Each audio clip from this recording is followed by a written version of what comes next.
Welcome to another episode of the Minority Trailblazer Podcast, and I'm your host, Greg E. Hill, the Culture Change Agent. I'm sorry, y'all. My voice is a little gone. These last couple days, my life has been going crazy, speaking and doing a lot of great things that God has put me on this earth to do. So please don't let my voice deter you from what's about to go down today. I am freaking pumped up. Like, before I even begin, I just want to say thank you so much for supporting the show.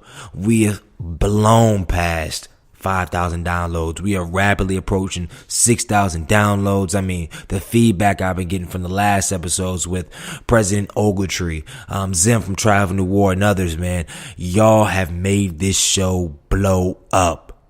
And I really, from the bottom of my heart, thank you for the listen. I don't take anything for granted. And when I tell y'all, season 2, we have an amazing lineup. The whole production of the show is about to enhance. The whole level of the interview, the questions about to enhance. So thank you for all those that have been sending me feedback, leaving a review. Side note, if you haven't left a review, please, it only takes a couple minutes. If you have an iPhone, just review it. If you're listening via SoundCloud, please follow the podcast as well. But thank you, everyone, for all your support. It's been fantastic. So let's get into it. This interview is special, and I'm gonna be honest with you.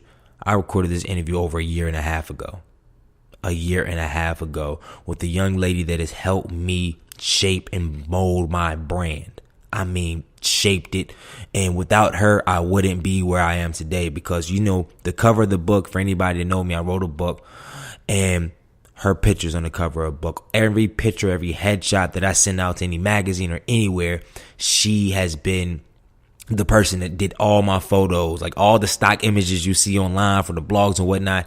She is it. She has helped take my career to the next level with just her eyesight and her understanding of angles and lighting and brand. Like, in this photography game, she is a testament of started from the bottom, and now she is killing the game. And I'm just going to read a little bit about her bio, and then I'm just going to start the show. Not a long fluff intro. We're just going to get right into it. So she's a photographer from Durham, North Carolina, Bull City stand up, and she's the youngest of 4 older brothers.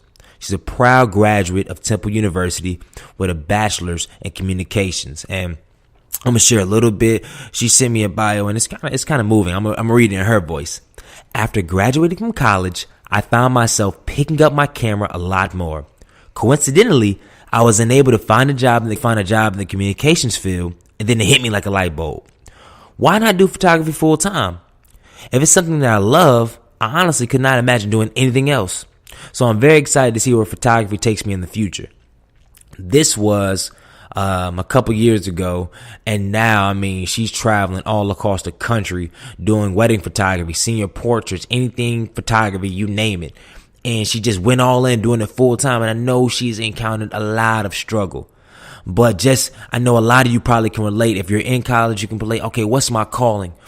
Or if you're out of college, you're saying, man, this job is not for it. Or I'm not even in the field that I got my degree in. And she is a testament of leaping out on faith, following the momentum, and utilizing her God-given talent and ability. I mean, she's dope. This is a very personal interview, and I love how I get opportunity to interview people that have been on Forbes, interview people that have had a work under multi-billion-dollar businesses like Google or Agile One with Wayne Kimball. People that have hundreds of thousands of followers like Travis Jackson and HBCU Pride Nation. But also bring you stories like this. People just like you and me that out here getting it and grinding it and really cultivating their niche, which hers is photography, and expanding it. So I hope y'all really catch the picture. Don't get caught up in names and Forbes and millionaires and all those buzz terms, but really listen to these stories because it's powerful. So thank you, everyone. We about to get into the interview. And before I begin, if you have any recommendations, people you want to see on the show, improvements for the show, any questions you want to ask me, you can find me or email me at greg@greggyhill.com. But that's enough on that.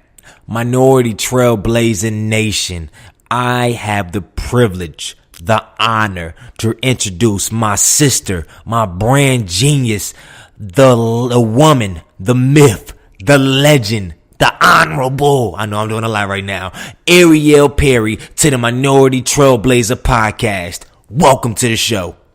Hi, everyone. Hey, I need some more excitement tonight, Miss Perry. Hi, everybody. I'm so excited to be on this podcast. Now, before I begin, and y'all that have heard my podcast before, I know you're like, gosh, he really is a whole different introduction what he did, but I just want to kind of try something new. So, before I dig in, here's the phases of the show, right? First phase, we talk about our featured guest, her journey, why she does what she does, because that's most important, the why.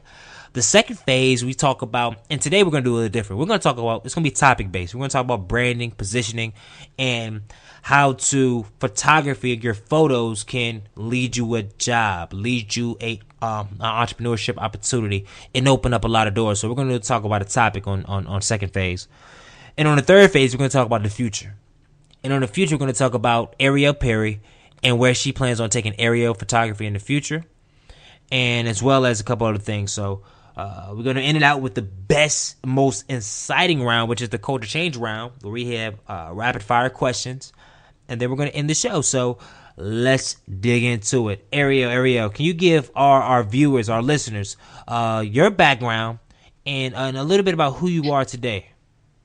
So as Greg stated, I am originally from Durham, North Carolina. I currently reside in Charlotte, North Carolina. A little bit of background. I attended Hillside High School, home of the Hornets. I was involved in a lot of stuff. I did marching band. I played basketball. I played tennis. I played golf. So I have a big sports background.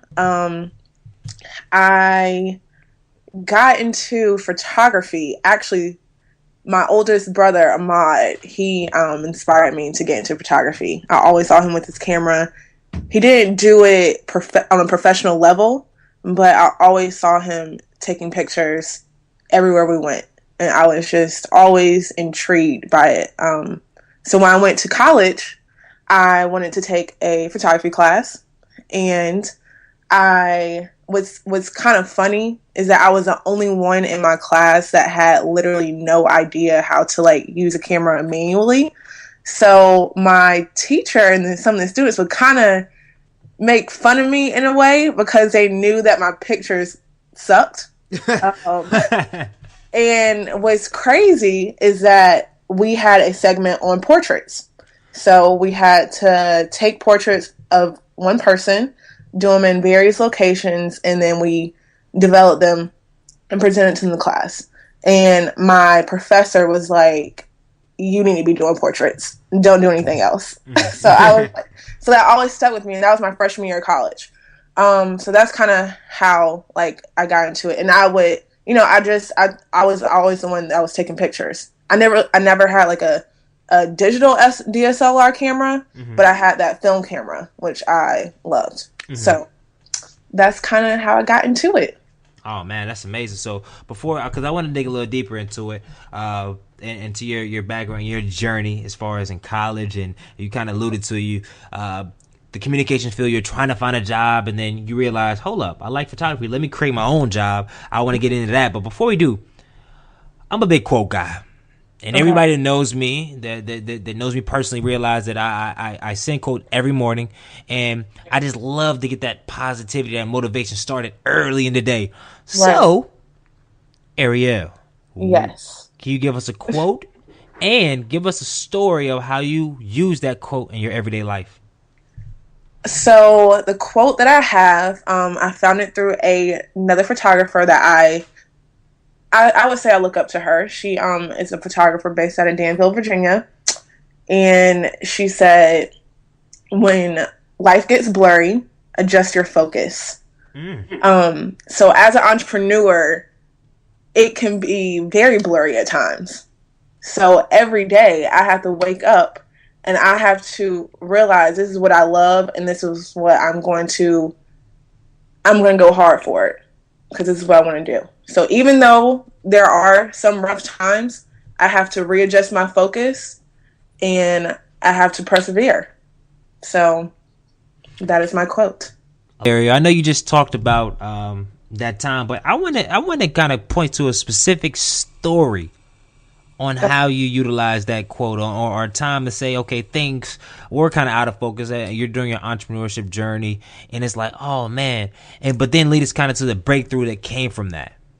Okay, I have this is the story on how I got into my business full time. So I was working for Teddy Bear Portraits here in Charlotte.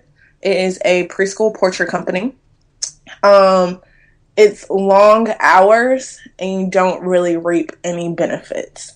I have been doing it for probably like a year and a half. I went home to Durham. I was out to eat with my parents. And my dad, with that job, I still needed financial help. Okay. So my dad, he still kind of helped me a little bit when I needed it. And he was like, you know what, Ari? He said, I'm going to stop helping you if you don't quit your job. And I was like, wow, okay. Because he knew how passionate I was about doing my own thing with photography. He knew how passionate, he knew that I wanted to do senior portraits. I wanted to do weddings. So he's like, you don't have the time to do this because this job is holding you back from really focusing on creating Ariel period photography. So he said, if you don't quit, I'm going to stop helping you. So that was like my breakthrough. Like I was crying. I was like, oh my God, I'm scared. Like, what if I don't, what if I don't succeed? All this. I mean, it was just crazy because it's like, okay, wow, I'm really about to start my own business. Like, I mean, get into it for real. So, but I was like, you know what? If I don't quit now, when am I going to quit? And when am I going to really take, my business serious? So, the next week I quit and I dove into my business full time. And it was blurry. It was shaky. And I was, terrified, but I was like, I have to do this and I want to do this. So I'm going to make it work. Wow. And that was my breakthrough. That's powerful, man. Like, honestly, I can just pack up the podcast, pack up the microphone, and it's end of the day, man. You done really, man, I like this. I love where we're going right here. So, I know, okay, let's jump back into everything. So, we got a quote. We have that. So, walk us through, first of all, your time at Temple University, but most importantly, when you got out there, you got your communication degree. Temple University is a great school. But then the job market was like, And you're like, I did everything I was supposed to. Everybody tells you, go to college, good grades, experience and stuff. And you did all that, but you had no damn job. So walk us through that experience and then kind of how photography kind of found you. Well, I wanted to do film. I started off as a film major, but I ended up switching it to communications so that I could kind of dibble and dab into other majors and other possible careers, pretty much. So I actually did an internship in LA my junior year of college. It was in film. It was not what I expected.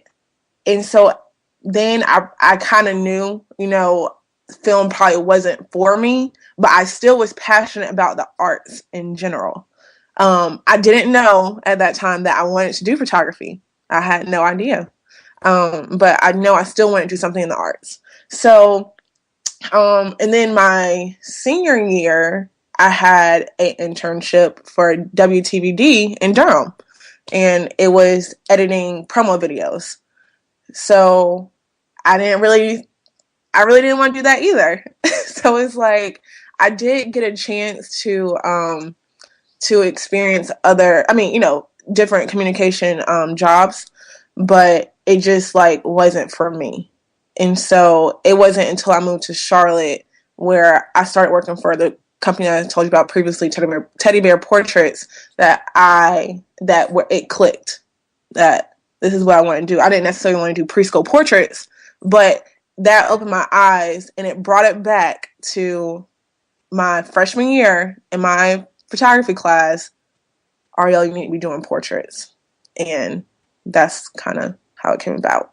In this next topic, we're gonna change it up real quick because usually we walk to how to, but we want to talk about photography and branding because I'm a real big brand guy and how things look, and photography has allowed me to position myself in areas that I would never in my life been able to position myself because from the outside looking in, I looked good on picture. I presented myself professionally, and that opened up a world opportunity. So I wanted Ariel and us to have a discussion on the importance of branding and having that in your toolkit in a professional profile, as well as get her feedback and perspective on how photography in whatever facet of life, whether you want to be an entrepreneur with your business, taking good pictures, or if you want to receive a job, having a good profile on LinkedIn or whatnot, how you can use that as a tool on your everyday life and why you should invest in professional photography.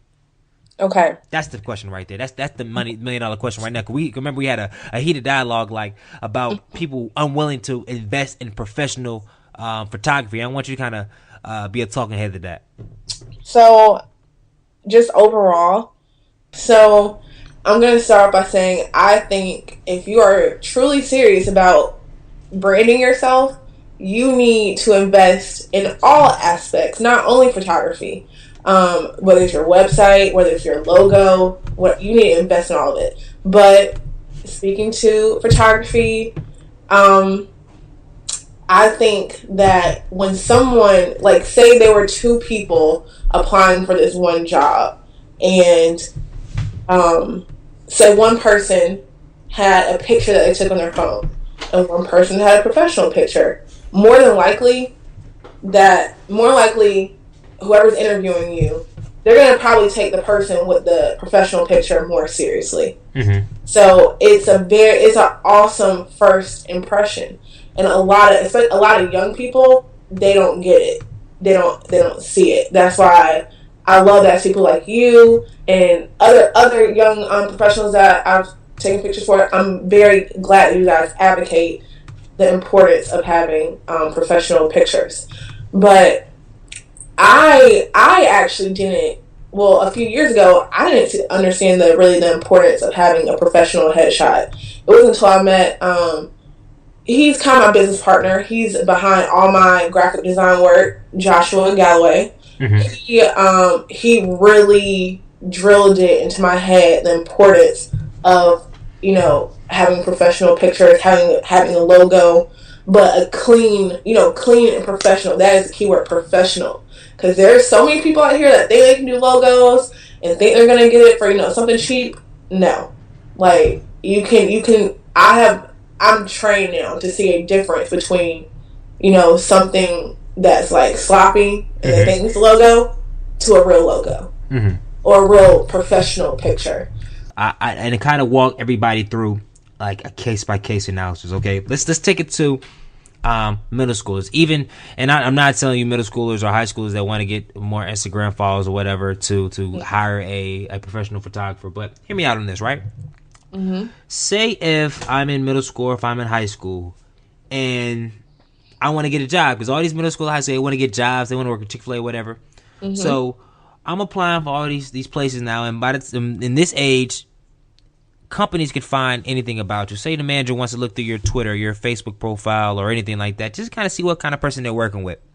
Mm-hmm. If I just got a picture on my Instagram profile with my shirt off, or a picture with anything of any nature, like say if I shirt off with my whole team, or just something that's not indicative of a person or a potential employee or worker, well, how do you think I'm gonna get that job?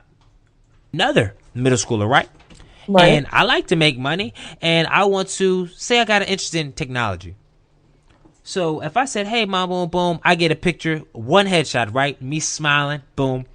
And I go on LinkedIn, and then create a profile, right? So I'm middle schooler, got a profile, me smiling, and I want to build websites. And I send one message to a website designer, 30 years old or something like that. and he does website. I'm like, hey, my name is Josh. I'm 14-year-old. I want to build websites. Boom, boom. He's going to look at my headshot, the fact that I'm on LinkedIn at such an early age, and the fact that I had the courage to send a message to him, and he's going to be so apt and willing to help. And you kind of see how that all started, A, by one, taking that risk and being bold and asking people for guidance and help. But B, when the guy looked at his profile, he said, oh, man, this young fella's sharp, man. He got his picture, he's smiling, he's professional. No other middle schools have it like that. In high school, no other high schoolers outside of people that are trying to be models, because there's certain things like real models, no other people usually have professional images on their Instagram, social media account. So imagine how you can set yourself apart by having photos taken by a professional, or even branding yourself that way. You automatically get looked at as a different person. And that's what we're trying to preach. And even for our young adults out there, because I know a lot of young adults that are aspiring entrepreneurs, aspiring public speakers, and people in general. Why would you not invest $100, $150, $200 in getting a professional photography session, an hour or 2 hours, a professional look? Because we're going to walk through what Ariel does for her clients and how she kind of creates the moments that she creates. We're going to walk through that. But investing that much time and that money into it, imagine how that would play out. Because, if, for instance, and speaking for myself, Ariel was luckily, we collaborated on a project. It did some amazing footage. But that one headshot alone has allowed me to be on television. It was one of the main reasons that I've been able to be on television. A main reason when people visit my site and they look at what I've done, they're automatically, when they first come, like, wow, this is great. It's professional. It's clean. So then, say if I'm as a speaker, I can charge my normal rates, 15 to whatever, and that's doable, rather than say if I had a camera phone photo or a not a good photographer. When they visit my site, they're like, oh, I don't really know about this. If he's not really investing in himself, then why should we invest in him? Mm-hmm. And it's that real. So, Ariel, I know I got on my soapbox and it's like, oh man, this is preaching right now, but walk us through an Ariel Perry photography experience and how you set the mood, how you prepare your clients to get optimal beautify them. How do you do? Walk us through that. Because I went to your website. We're going to talk to people about your website where you can find more information. And you did a video, and I was like, wow, it's an amazing video about how the makeup and everything is entailed on creating that unique experience. So walk us through that. Okay. Well, what the video that you're speaking about is my high school senior portrait experience that I offer. So I specialize in high school senior portraits, but I do a lot of other stuff as well. Like, of course, headshots, weddings, lifestyle portraits, so family portraits, newborn, stuff like that. But I do focus more so on high school senior portraits. So I do work with a makeup artist. I am in the process of getting a stylist. So for the senior portraits, I believe that you only graduate from high school once. So I think you should have the best experience ever for your senior portraits, whether you're a girl or a boy. I like to be creative. I want it to be fun. I want it to be personal. I want to find out who you are, so that will help me. That will help me tailor your session to exactly what you want. So I make all my seniors fill out my questionnaire form. It just goes over background questions, makes me get a better sense of who they are. But even for headshots, I like to talk to them beforehand so I can see what type of person that they are. Mm-hmm. Because then, I like to talk to my clients during the session. I want to make them feel as comfortable as possible. I want to make sure we have like neat locations. I want it to be a very personal experience, because that's how you get those true expressions. That's how I can, capture your true personality. So, I would think the key word that what I offer is very personalized, and a lot of photographers don't take the time to really get to know their client, which in essence will hinder them.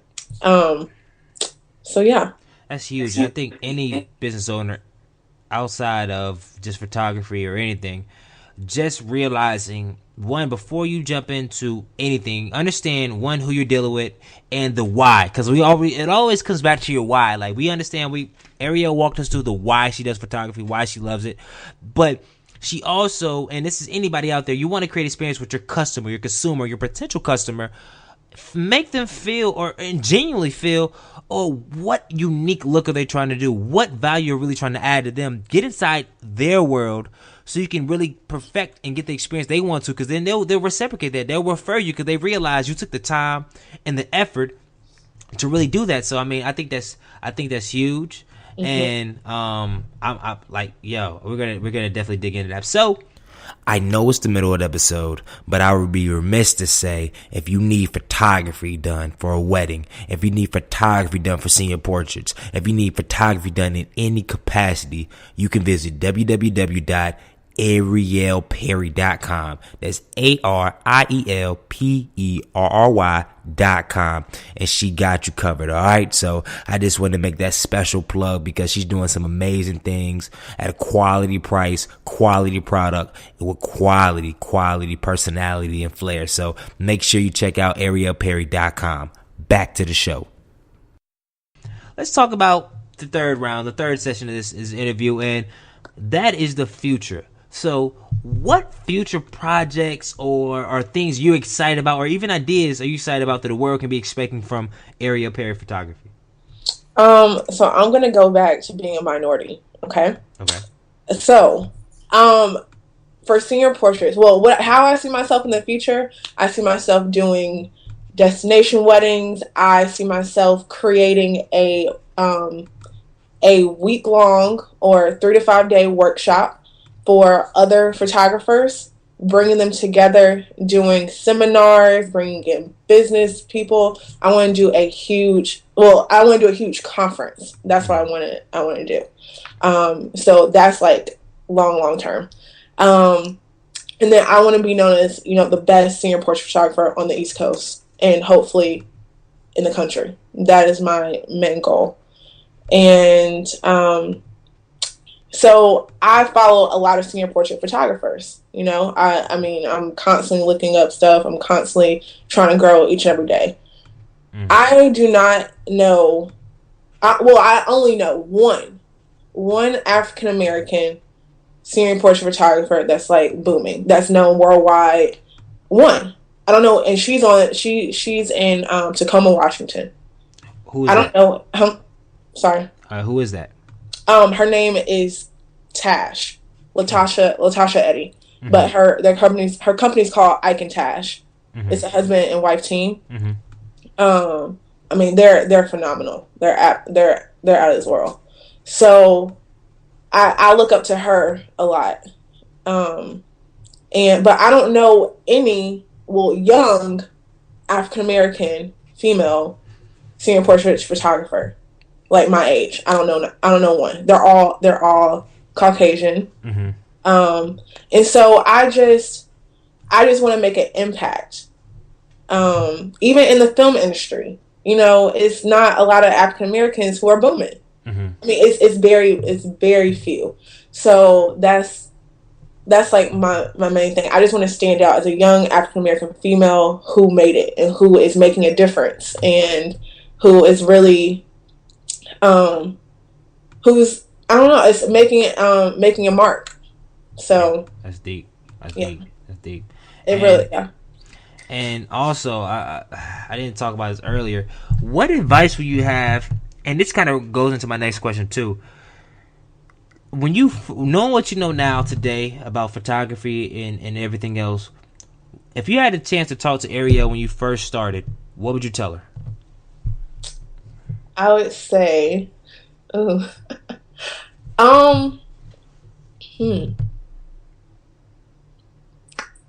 would say don't be scared. Don't be scared to ask for help. Don't be scared to go for what you want. I would say don't be scared, because I feel like I was very timid at first, and it took me a while to actually go out and ask for help, because I didn't technically major in photography. So a lot of stuff that I've learned has been self-taught, and it took me a lot to go out and just do stuff on my own and ask other photographers questions. So I would say don't be scared. And two things to say that. One, have you reached out to the lady that you said, the African American lady in the with the husband blog they're really killing? Have you sent them an email or reached out to them? She actually was doing a seminar in Charlotte. Well, they did kind of like a mini tour for one-on-one sessions for other photographers, and I reached out then because I was interested in taking the class. Unfortunately, I didn't have enough money for what it cost. But that I did reach out then, but I haven't reached out on like a personal level. Like, Okay. one thing that I have learned is that photographers are very iffy, Greg. Uh-huh. They're very kind of, I don't know if they feel threatened by other photographers. They probably do, but yeah, they're not that approachable, and I've learned that the hard way. Like, probably Josh is probably the only one who is willing to, help in any and every way, and that's very rare. I don't think that fear of being turned down or that fear of somebody not helping should deter you from still reaching out to people that you admire or potential role models, regardless of race or color. Because at the end of the day, you send out to 50 photographers, right? 50 top ones that you say, oh, that you're really moved about their work. Not just because they're popping, but you really like their work and what they do. And you sent this something authentic and whatnot. You send out 50, say if even 49 just don't even look at it or somebody or whatever. But that one person is like, okay, because there's going to be one, I'm telling you. That's going to be like, oh, wow, I'll be down to help or ask and whatnot. But first, I mean, you have to position yourself as, one, put yourself in their shoes, make it short and to the point. But also see what could you possibly provide for them. And because you just asking for stuff, then people like, but if you can kind of say, and you look at their site or what they do, how can I help? I'm a young, hungry photographer. Here's my portfolio, whatnot. How can I help in what you're doing? Because I'm just trying to learn my way, learn the path, and really fine tune. And I love what you're doing. Is there any way I can help? And that open it up like that facilitates the conversation a lot smoothly. Whereas, like, say, even if you have sent the same message and was like, hey, I would blah, I want to get some advice, boom, boom, I want, or I would like, or can I pick, rather than what can I do? And just that little simple strange, because I'm gonna be transparent. Today I had the opportunity on online social media, a person, big dancer in the industry in Atlanta and LA. She saw one of my YouTube videos and she said, hey, Greg, continue motivating and inspiring people. Boom. And I looked at the background. I was like, oh my gosh, she's popping. Like she. And I looked at her story and I was like, it really moved me. So what I did was I emailed her back on Facebook. This is on Facebook. And I said, hey, how you doing? My name is Greg Hill. I'm really, I love what you're doing. I love what you have done. And I know I'm not a dancer, but is there any way that I can help you in any way? And this is me. Like, she has thousands of followers on Instagram, 1,000 followers on Facebook, Twitter, whatever. And I would say I don't know what I could really add value to. I'm just a speaker, or I mean, I'm on the come up, but still, I didn't. She knows she's been on tour with Neo and been on MTV, VH1, all this other stuff. And then I got a reply back that really shocked me, because I mean, I was like, okay, I'm just gonna send out this message and I'm gonna read y'all, because I'm a transparent guy. So I'm gonna read y'all her reply. And this is just today. And this has happened to me a lot. She said, I see your grind and it motivates me. Yes, actually, there are a few things you can do to support. I would love to link in chat to get a better understanding of how we can combine forces. I have tons of advice to give, meaning I talk to a lot, laugh out loud. But no, seriously, I love sharing my knowledge with other individuals. Call me sometime. Let's connect. Wow. This is a media. I'm not going to list your name because I haven't talked about putting it out there, but this is a global icon in our dancing industry, all off a Facebook message. And I didn't have nothing to offer her, to be real. I'm just starting my career as a profile on the national level. And one message, me just saying, how can I help? And then she has ways that we can help and how to collaborate. And that is the power of, one, being vulnerable, of getting a no or not reply, and two, serving first, giving first, or even at least offering to give.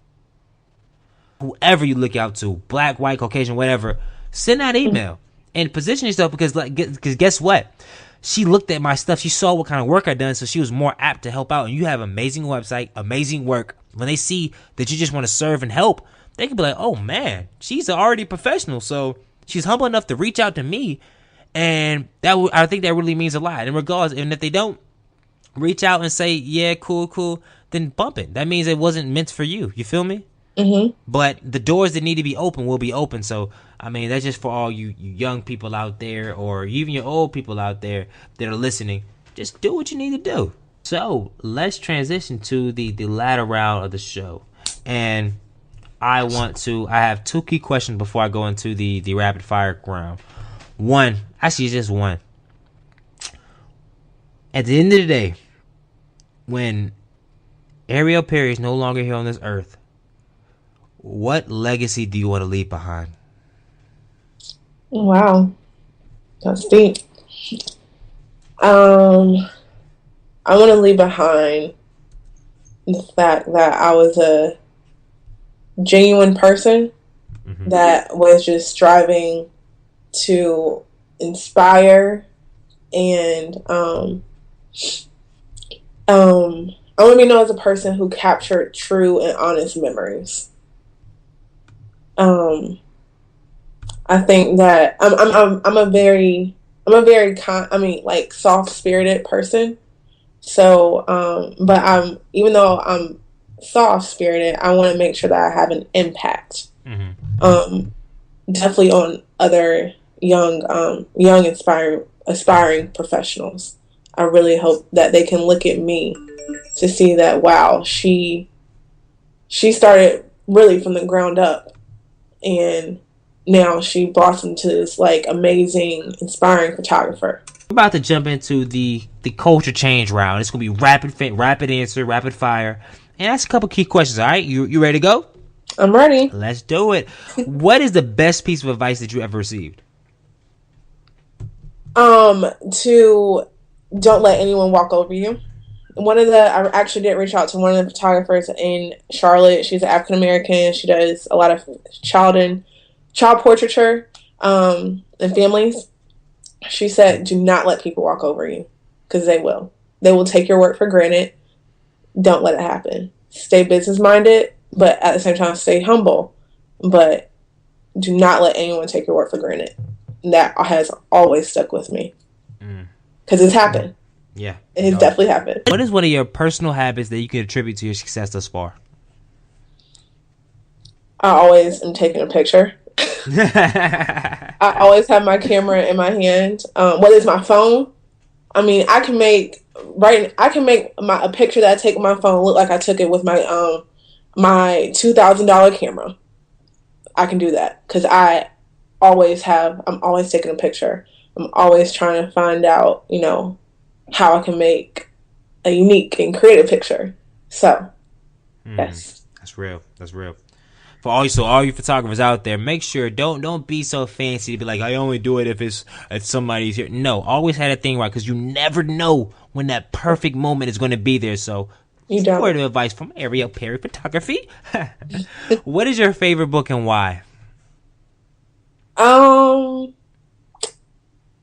favorite book is probably Fault in Our Stars. I know that sounds like so.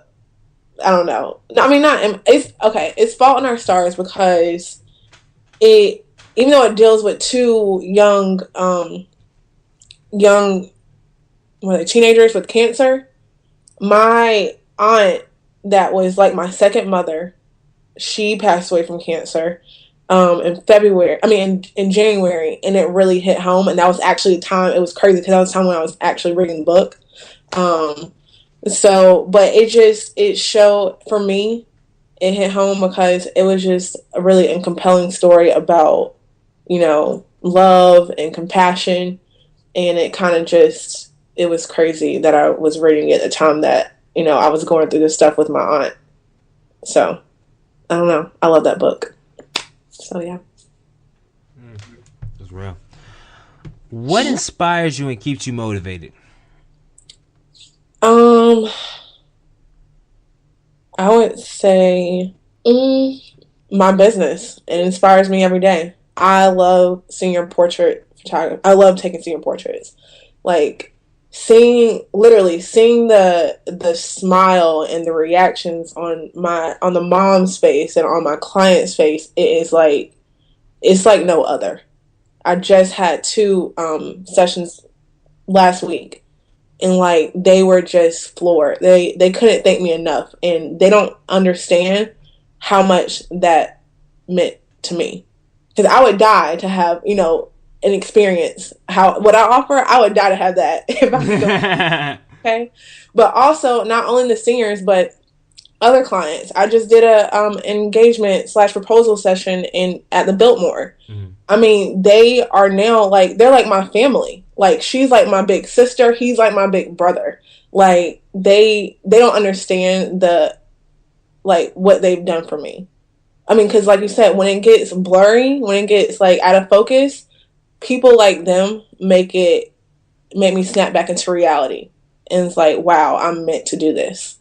So my clients really keep me inspired and going, and they motivate me and do better. Wow, that's huge. I love that. And we're gonna ask, and I'm gonna ask this question, and this is real. This is our come to Jesus moment. This is the moment, and on our show that we suck all the life out of the room, but we bring it to our main focus and why we are doing this show. And this is a deep question. If you could change one thing about society, most specifically our African American culture, what would it be and why? I would change the way that everyone views young black men. Because I was having a conversation with some friends of mine, and it's really sad that more than likely, probably 9 times out of 10, you're going to be stereotyped. If you're a young black male, you're going to be stereotyped, and people are going to be scared, or they're going to be, they're going to feel frightened or whatever. But I would change the way that people view young black men, because it's really hurtful. It's really sad. Yeah, that's deep. That's deep. Well, I know it's like crazy that we have this positivity and everything on the show, but I just always want to bring it home at the end to really make sure we understand the importance of why we do what we do, why I'm doing this on the show, and everything else. Because as an African American, especially minority, especially if you're listening to the show, that means you're a leader. That means you're trying to better yourself.